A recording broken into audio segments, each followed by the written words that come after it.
Thank you, Chris. Thank you, everyone. That's very nice to be welcomed that way. I like those of you who might have seen me arrive just in the nick of time. I think that's precision timing, which of course satellites are very good for. But actually, it was a geospatial location error, and I had to be rescued and brought here to the right stand at the nick of time. So thank you very much to the organisers. So just want to say a few words today then about why satellites are relevant and what's changing in terms of the technology that might make them even more relevant to the future for the management of our infrastructure. We will all, I suspect, have experienced something like this, and the kind of frustration that it creates, the challenges with regard to maintaining our infrastructure on the road networks to make sure that congestion is smooth and people get to their places of work or leisure on time. Of course, the future isn't going to look like this at all. It's going to look like this. It's going to be such a lovely journey sitting in your vehicle that you won't mind actually if there's any road infrastructure issues, because when you get to your destination you'll be quite happy to turn around and go back home again using your vehicle as an office. And of course these are artistic renditions of what perhaps a future autonomous vehicle might look like. And it brings into focus some aspects of, well, what are the people going to do in the vehicles? What is the driver going to do when he's a passenger? And raises the whole aspect of connectivity. So back in 2015, at Satellite 2015, this was a vehicle that Toyota brought to the stage that was fitted with a number of antennas that were designed specifically to provide passenger connectivity, high-performance passenger connectivity, using what was anticipated and still anticipated to be satellites that also provide services for connectivity for the vehicle. In fact, you don't even need those kind of illuminated backdrop marketing satellite antennas. You just need a small blade and you can get connectivity for engine management, for condition management already from satellites today.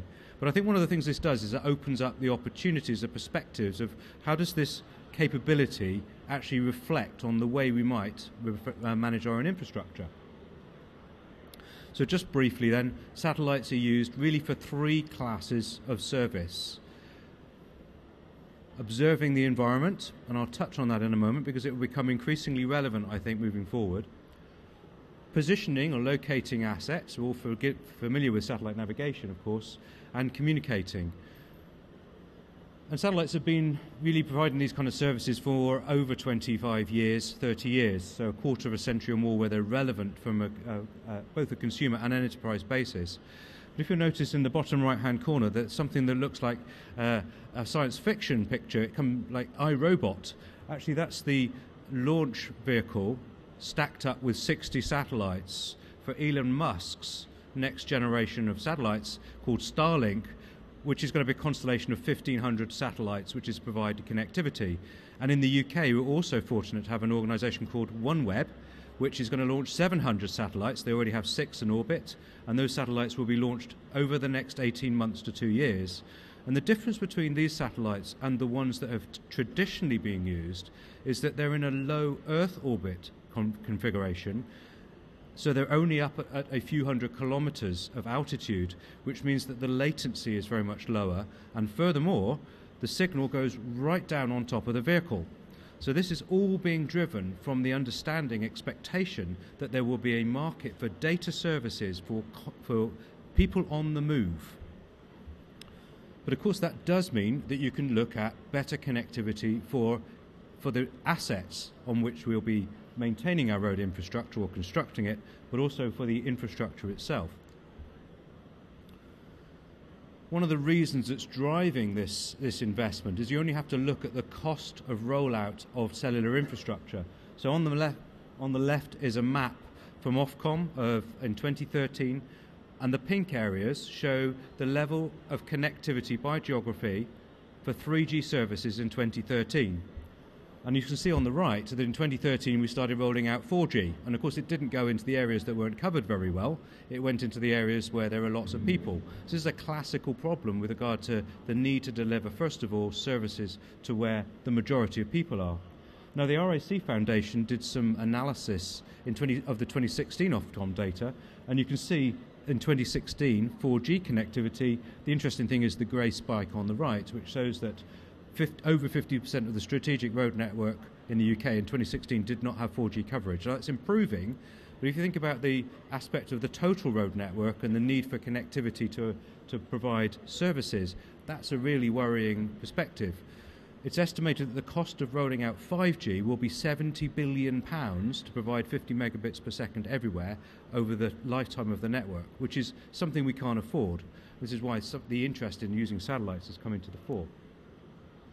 But I want to touch a little bit more on some of the other use cases for satellites. And what you can see here in the middle is a representation of a satellite constellation that was launched about 5 years ago to actually scan the Earth. This is a scientific mission with radar satellites where 2 satellites scan the entire planet every 6 days.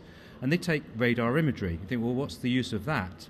Well, the interesting thing is the diagram on the right that's a colour-coded set of dots. And what that shows is interpretation of the data that comes from those satellites, and it's called interferometric synthetic aperture radar. It doesn't really matter what it is, but essentially it takes, over these repeated scans over the landmass, you can build up a picture over time as to how the land mass is moving. And that includes infrastructure such as bridges and land infrastructure adjacent. So here's an example of the Queen Elizabeth Bridge. We've also been monitoring the Hammersmith flyover. The reason we choose these pieces of infrastructure is they give us a good reference model, because they're highly instrumented pieces of infrastructure, for how good the data is at monitoring the assets. And just to give an idea of scale, the red dots and the green dots on the right are millimetric movement. That's 10 millimeters maximum scale of movement in a vertical dimension for this, so over a long period of time. So you can see millimetric movements of the infrastructure, and what that allows you to do is to interpret where there may be stresses on the infrastructure which would cause you some challenges. So it helps to inform the aspects of where you should be evaluating in detail the aspect of the infrastructure stability. The key thing here is, what do you do in the wider area where there is no infrastructure? How do you avoid having to go out and take accurate measurements or sensor up every single bridge, every single road crossing across the UK and across the world? How do you use this data? Because this data is scanning the entire planet, and that's the work that we're doing both in the UK and abroad, and it really helps to inform some of the interventions. Just another little bit of a sense of how this looks. What you can see here is, over time, some changing perspectives, the change of colour. Anybody recognise where that area might be? Just a few clues on the map. Some labels. What you can see is the progression of the tunnelling for Crossrail over time, and the changes in the height of the buildings. So what you can see here is, despite the best efforts, you're having subsidence taking place where the tunnelling occurs. Now, that actually, when you start looking at these kind of scales, you can get quite a significant indication of what the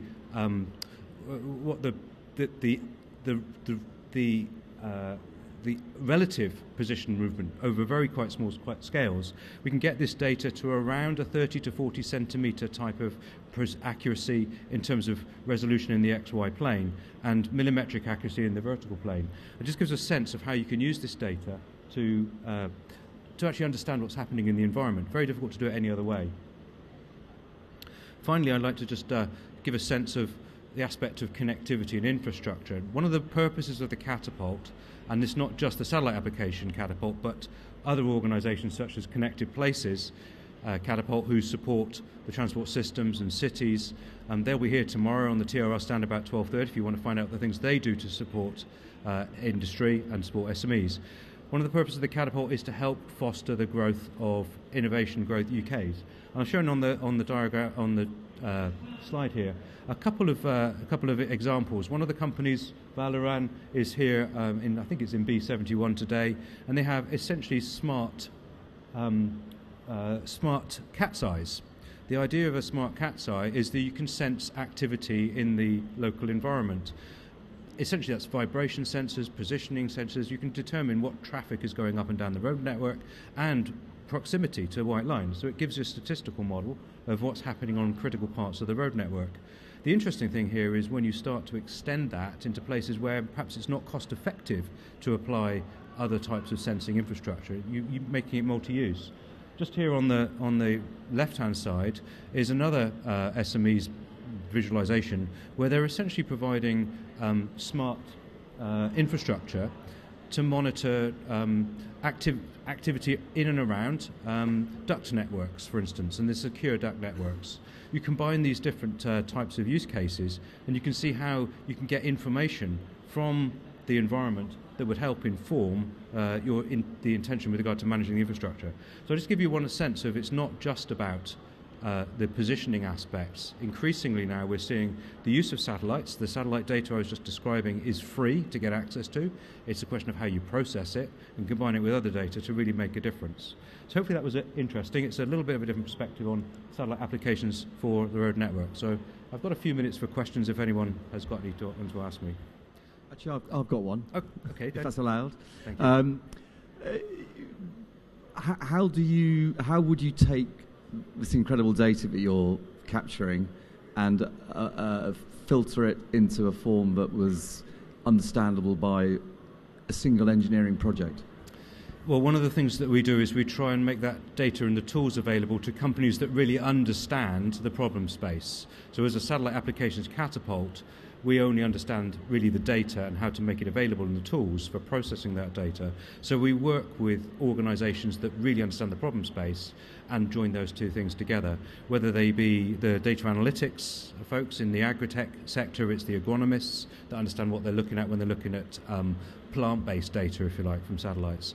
In the case of the road infrastructure bases, it really is working with those organizations that understand the problem space and want to know how to apply the data to that. Hi. In terms of people who want to innovate with satellite applications, are you just dependent on using whatever data the satellites happen to produce, or is there room for controlling what the satellites are measuring, or how they're measuring, or how processing is being done on the satellite? That's a very good question, actually. In fact, so it's almost certainly always the case that the satellite data on its own isn't sufficient. You need to combine it with other data. I know there's two aspects to your question. So the first thing is, well, how do you combine that data, possibly from multiple satellites, multiple instruments, with data that might come from the environment or signals of opportunity? So there is a big data challenge with regard to IoT data and satellite data of very different scale, and how do we bring those things together? We're increasingly seeing the value of integrating satellite data and drone-based data with IoT data, and there's a major program at the moment about to start called the Future of Flight program that looks at how do we operate autonomously beyond visual line of sight drones to gather data, make it available for all different applications, and combining it with satellite and vehicle-based data. So there is that need. The other thing that you touched on, which is can you control what you get from the satellites?